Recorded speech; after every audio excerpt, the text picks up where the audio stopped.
период борьбы с завоевателями и угнетателями лезгинский народ выдвинул из своей среды немало храбрых народных мстителей. Одним из таких смелых и отважных абреков был Буба из селения Кири, Икра.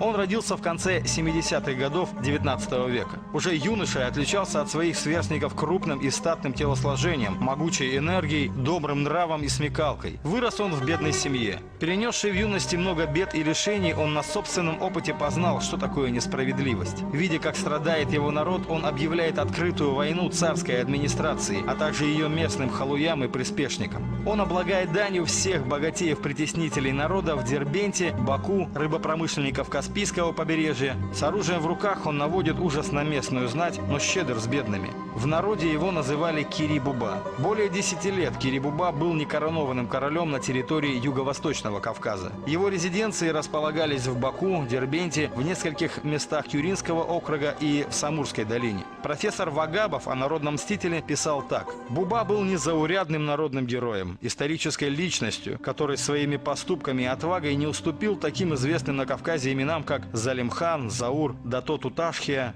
При советской власти образ и дела Кири-Буба находились под запретом, хотя благодарный народ, как обычно, продолжал творить свое устное творчество, посвящая своему герою многочисленные песни. Они до сих пор звучат в селах Южного Дагестана как гимн доблести и отваги. Кири-Буба никогда не умрет, дух его будет витать над горами.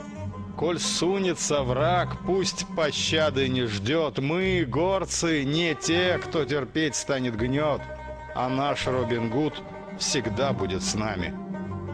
Надпись на камне могильном гласит: у жизни Кири не выпрашивал брода, в истории нашей оставил свой след и доблесть прославил на 1000 лет.